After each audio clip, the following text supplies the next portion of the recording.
I'm coming in for his heart, and I want to see what he has. And we've seen him quit. He quits. So I mean, you haven't seen that with me. Uh, Now, I'm going to be in the deep water, so we'll actually see if I can handle that or not. And I guarantee you that when the going gets tough, he's going to find a way to quit.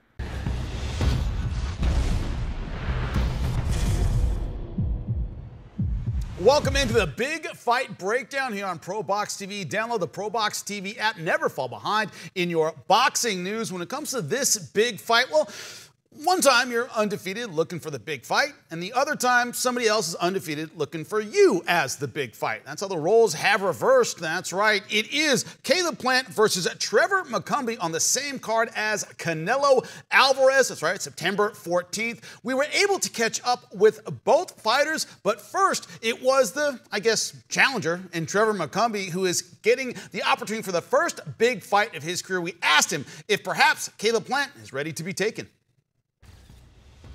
I think any fighter would see that. He's been out of the ring for a year and a half.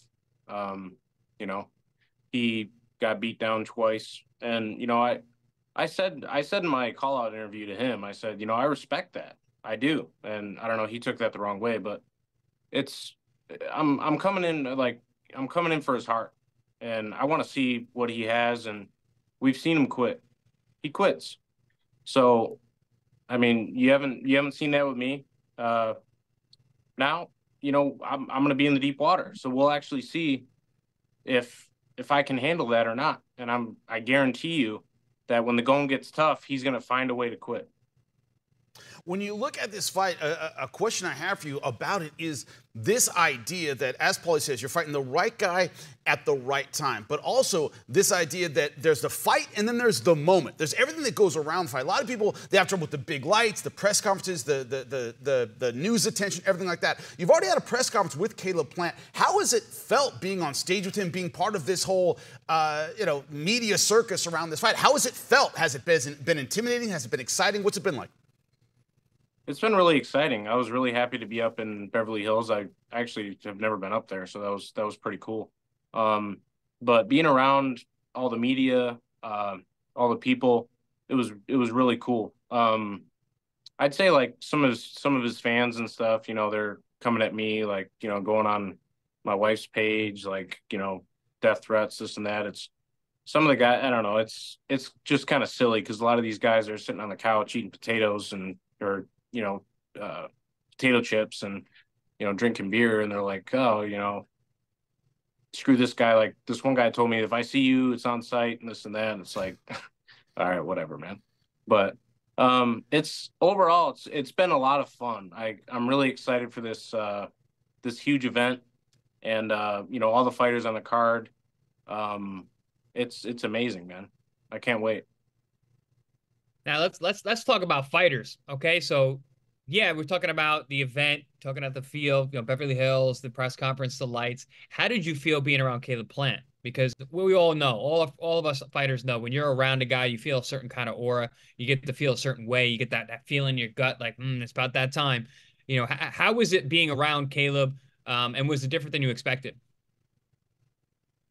Not really. So, I was on the undercard, or at the fights in Vegas for the what was the most recent fight?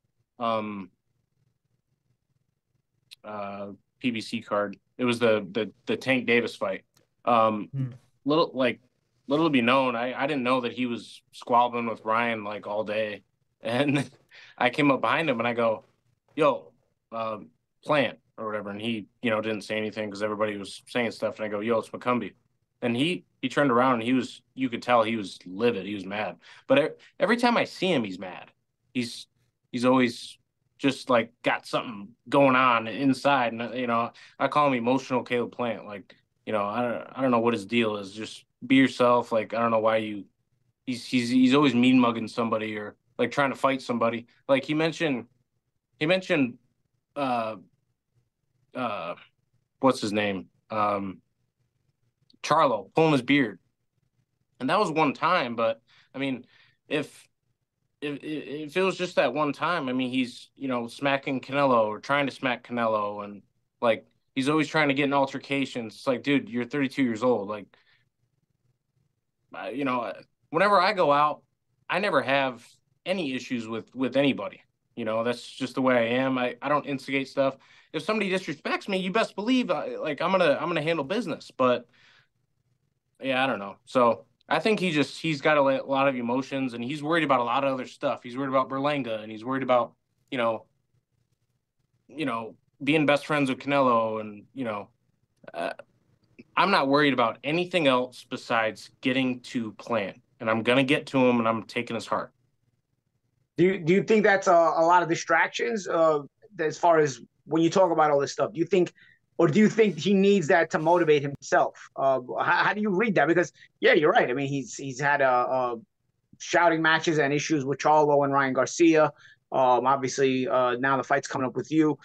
Some guys need that. Do you think that makes him better from your perspective? Do you think that makes him better, or do you think that he's basically overfilling his cup, so to speak? It's hard to say. I mean, you can look at his fight with Uzcategui. He had a hard time with that fight. He didn't really have. I didn't see any bad blood with him. I only recently saw a lot of this bad blood, like bad blood with Canelo and bad blood with David, and obviously he had bad blood with Durrell. Durrell, I think you saw him walk in the ring with a cane. I think he was almost 40 years old. So it's like, okay, you knocked out a 40-year-old dude, but and you walk around like you're the superstar, this and that. I think the money got to him, but we'll see. We'll see. I don't let a lot of this stuff get to my mind. It's if I've had 150 amateur fights, almost 30 pro fights. It's like nothing anybody says to me is really going to get to me. I'm hyper focused on my training, and I'm hyper focused on getting the job done. Last question for you, man. What can the fans expect when you finally get in there? The talking's all over. You have Caleb Plant. You want to take his heart. What can the fans expect on fight night? They can expect me coming out, giving my absolute all, and I promise you I'm going to beat Caleb Plant.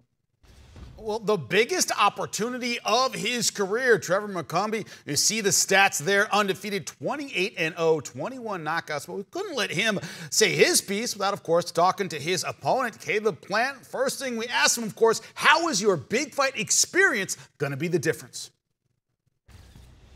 Those big fights, you gain necessary experience. I've said this before, but experience isn't something you can buy. It's something you got to go through the fire to get. And I've done that. I fought the biggest names in my division. I've chased the biggest fights that I can. And along with that comes experience that's necessary for other big fights that come down the way. So I feel good about that. Yeah, champ. So you had your first press conference, and there was some animosity between you two. Maybe speak a little bit to that. Was this related to something that he said? Is this something you knew about him in the past, or just let the ProBox TV audiences know what went down, and if is it real? Is the animosity real? I mean, animosity for me is real in every fight. Anybody who is trying to get in the way of my dreams and everything that I've worked hard to get, that's personal for me. But to add on top of that, he had made some videos with my name tagged in it, wanting to fight me and talking about guys who don't respect the sport, and they get a couple big fights and then they're just walling around in their money or whatnot, and just guys who don't respect the sport. And I take offense to that, because out of all the boxers in the world, how could you put my name in a video like that? When have I not respected the sport? When have I not tried to put my best foot forward and chase the biggest fights, and not only give the fans what they want, but try to first and foremost go out there and cement a legacy for myself? And he wants to talk about guys who don't respect the sport, but he had a 4-year layoff. Do you respect the sport enough to why take a 4-year layoff if you respect the sport? He's tested positive before too. If you respect the sport so much, why would you do that? He's a 31, 32-year-old prospect. If you respect the sport enough, who's 28-0, if you respect the sport enough, why would you wait till you're 28-0 and 31, 32 years old before you take your first step-up fight? So there's no need to, put my name in the mix in a video talking about guys not respecting the sport. So yeah, I would take offense to that. Well, Trevor Mccumby, we sat down with him last week. He had some words about the fight and about you as the opposition. This is what he had to say. We want you to hear it. I'm coming in for his heart, and I want to see what he has. And we've seen him quit. He quits. So, I mean, you haven't seen that with me. Now, I'm going to be in the deep water, so we'll actually see if I can handle that or not. And I guarantee you that when the going gets tough, he's going to find a way to quit. What's your thought about that? I mean, obviously he talked about you in the video. That is direct, right about you to us. What are your thoughts on his words there, man? I mean, I've never quit, so, I don't know what he's talking about. Obviously in the first 6 rounds of the David fight, things were going really well. Right at the end of the 6th round, I got hit with a shot right in the liver, and it was like right on the money too. And as soon as I was starting to get over that, in the 8th round, I caught a headbutt. And, it was kind of getting in my eye, hard to judge. And, if you've been in the ring, Chris, you may have been cut before. When blood starts getting in your eye, sometimes it's hard to see. Sometimes it's hard to judge distance. And, I was going for the clinch a little more because of that. And, hindsight being 2020, that may not have been the best game plan. But when it's hard to judge, distance, you got to do the best thing you can. You're in there by yourself. So, and but I never quit.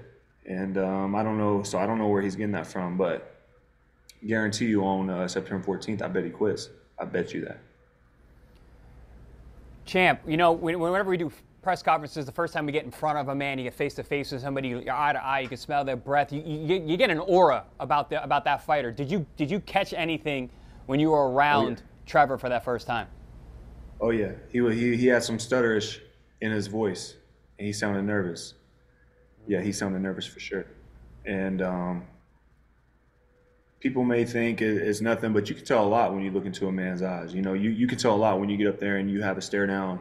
Their energy, how they respond, and he was nervous. So, him saying I quit, I haven't seen that. That's my first time hearing that. So for him to call me a quitter, I've never quit my life. I've had a million chances. All y'all know my story.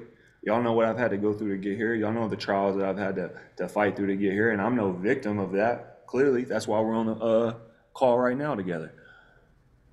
But for him to call me a quitter, that's nice to know now. We're going to figure that out for sure. Tell us a little bit about 168 pounds. Of course, you're one of the biggest names in the super middleweight division. A lot of names, Benavidez, Canelo kind of moving up, moving around. What are your thoughts on the 168-pound division? Who you might line up with later? I know you're one fight at a time, but Berlanga's had some words with you. What are your thoughts on the future at 168 pounds? I think the future is bright. Right now, I don't really, you already said it because you know my answer. And that's just focusing on the fight that's in front of me. We've heard so many fighters, get on interviews and talk about who they're going to fight next and who they're going to be next and what they're going to do next. And then how many times have those fighters come up short in the fight that they were supposed to win to get there? And, I don't plan on making that same mistake. So I'm locked in on the fight in front of me. But at the same time, I can say that, I feel like my future is bright.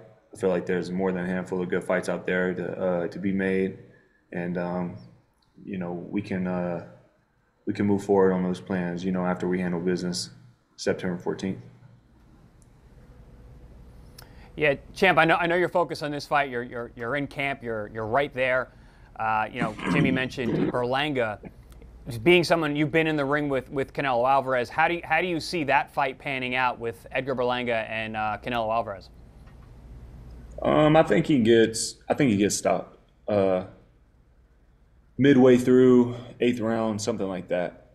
I feel like I just don't feel like that he has the boxing skill or the boxing ability or the boxing IQ to swim long enough without getting wet. And I feel like he's shown in his fights, not just in his pro fights, but there's obviously, you know, a handful of amateur clips of him floating around, of him getting dropped, him getting stopped, you know, getting stopped by people like, you know, Erickson Lubin, who is a great fighter and one of my good buddies.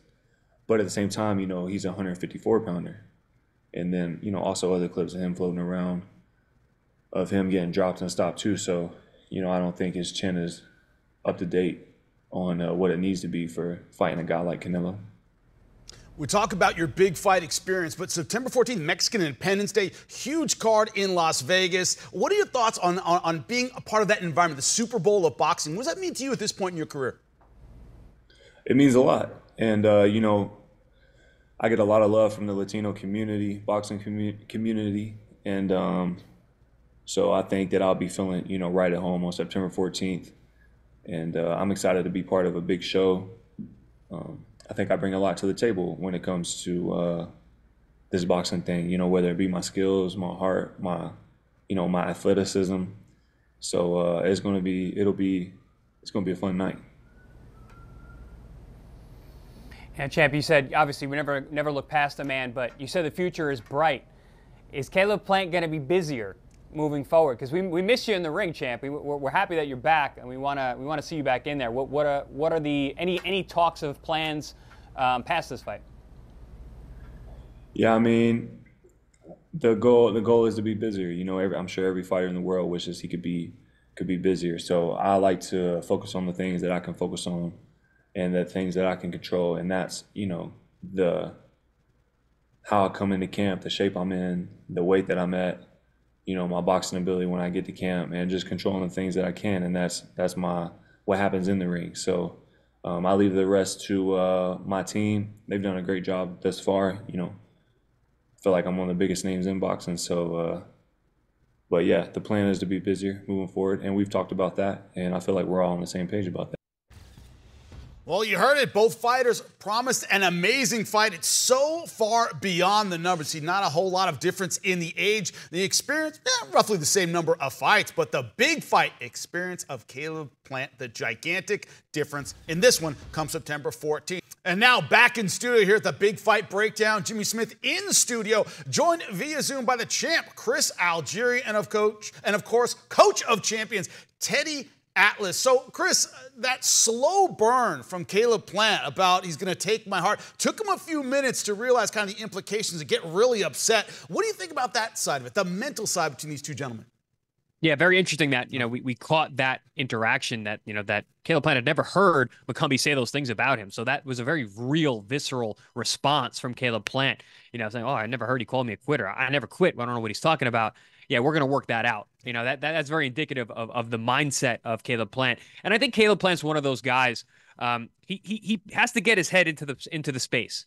You know, there's a lot of animosity in the way that he approaches his opponents. He said he has that in all of his fights, and it is real because I think he has to put himself in that place to be prepared for what's in front of him. And I like that mindset. I like that idea. But you know, that fire has been fueled. Now it doesn't have to be made up in his mind. He's got an idea for what this man has said about him, and he takes that to heart, as he should, as every fighter should. So there's going to be a little more gasoline on that fire and animosity for Caleb Plant going into this fight with Trevor Mccumby, and it's pretty cool that we were able to capture that moment on air as they got to watch each other do interviews. When you look at this fight, the X's and O's, Teddy, assuming the moment isn't big, we see the best version of both fighters at this point in their careers. How do you see this one going? Well, first of all, what you just touched on, what Chris just touched on so well, I always talk about 75% of it is mental in this business. How you feel mentally, your confidence level, your belief level, you know, your mental toughness level. And, you know, the funny thing about that comment from Mccumby to Plant about him being a quitter is that, for me, it's kind of like with the football teams. You never want to give the other team, or in this case, the other side, the other fighter, bulletin board material. I mean, I'm sure Chris would understand that. I mean, you know, you're going into a fight. You don't need any gasoline added to the fire. You're already there to win. You're already there. Obviously, in a mindset, you're going to get this guy. He's in your way. You know, he's in the way of the things you want to do for yourself, for your family, everything else. And now you're putting a few more logs on that fire, and giving them that. So that's and by the way, both those interviews were tremendous. You guys did a great job. They were informative. They were good interviews. I mean, actually, both guys really served themselves well in that interview or in those two interviews. As far as X's and O's, for me, well, it's pretty explicit. It's pretty black and white. Plant's got the edge, I think, on the outside boxing. Maybe it'll turn out he won't. Maybe Mccumby, he's got to use that jab to get in. But Mccumby wants to get to you. That's his style. That's his makeup. That's his temperament, too. He wants to get to you, and he said as much, in the video, in the interview. He said, I want to take his heart. Now, a lot of fighters say that, but Mccumby actually, his MO is to fight that way. I mean, to come forward, overwhelm you with punch numbers, go to the body, smother you, get you on the ropes if he can, and try to break you down, try to get you to succumb. So, Jimmer's X's and O's for me, well, Plant's got to own the outside. He's got to own, not allow, it's always about geography to me, not allow Mccumby to get the geography he wants, to set up shop on the inside and go to work. Control him on the outside, control him with your legs, get angles, keep more balance, counter him as he comes in, set traps, use your jab. And there is one caveat, that Mccumby sometimes will get a little fat on the inside. There are opportunities for Plant to punch in between. He can do that, to punch, because he's a pretty solid professional, former champion, complete fighter Plant. He is. He deserves, his due for me to say that.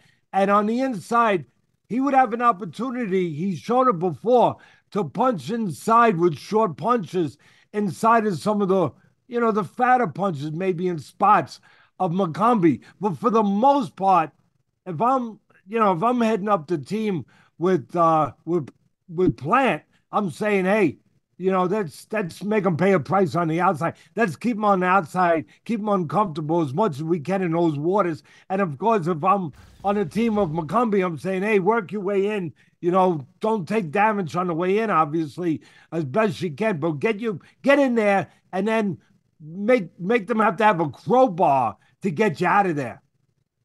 When you look at this one, Chris, when it comes to the role reversal, I said the opening of the show, where you're used to being the undefeated guy and looking for the big fight. Well, now you're the big fight, and the undefeated guys are looking for you. Is that partly why Caleb Plant has had the attitude he's had, that hunger, because he's got a hungry man in front of him? And Mccumby said as much. Now, maybe the money's getting to him a little bit. Do you have to somehow keep that fire burning when you become the A side, the big money side?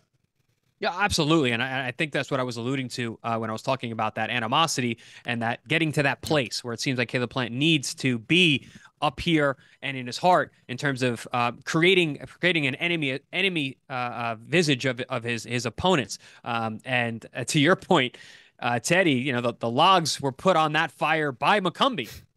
Caleb didn't have to invent the scenario in his mind where this was the bad guy. This is the bad guy. He has been speaking poorly of me and questioning my heart, which is the worst thing you could ever do to a fighter. If you question a man's heart, you're going to bring something else out of him. And it seems that Caleb Plant now has the fuel for that raging inferno that he needs to bring into the ring.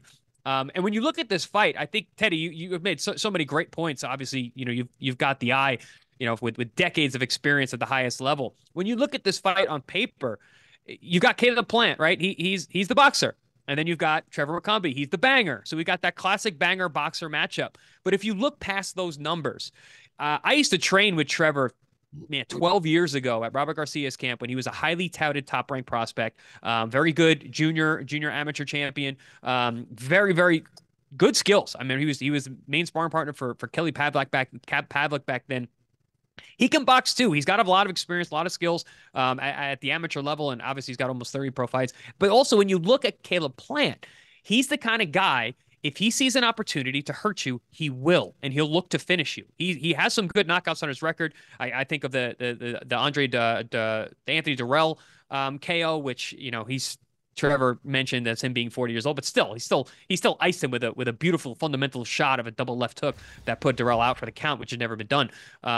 So he is a dangerous guy, and to your point, Teddy, he can do damage from the outside, and I think that's going to be the game plan, is to do damage to Mccumby as he tries to close that distance, as he tries to pressure him, as he tries to get him into a firefight. The question for me is, we've seen Caleb Plant at a championship level. We've seen his skills matched with the wits of other championship level fighters. Trevor Mccumby has not been there. Is that power real? Is that pressure real? Can he do it at the highest level? Because until you've done it, you never know if you can do it. And with Trevor, we don't know if he has the answers to those questions yet. We're going to find out on Fight Night, because Caleb Plant is a championship level fighter, is an elite level 68 pounder. This is a really curious fight. Now, I think a lot of questions are going to be answered pretty early on, but really it's going to come down to who can impose their will in a way at the highest level to take advantage. Well, that's the thing. You heard from both fighters. They both had things to say about their opponent, but it's about the skills you bring into the ring. It's going to be an exciting fight. September 14th, of course, be here post-fight. And remember, the main event, Canelo Alvarez stepping into the ring against Berlanga. Check it out. We'll see you next time. He's the pride of Guadalajara, the Mexican maestro, the unified super middleweight champion of the world, Canelo Alvarez. His challenger, undefeated knockout artist and pride of Puerto Rico, Edgar Berlanga. It's prime time. Canelo versus Berlanga, plus Lara versus Garcia, Saturday, September 14th, live on PBC pay-per-view on Prime Video. For more ProBox TV, scan the QR code on the screen or go to the App Store and Google Play. ProBox TV, your boxing channel.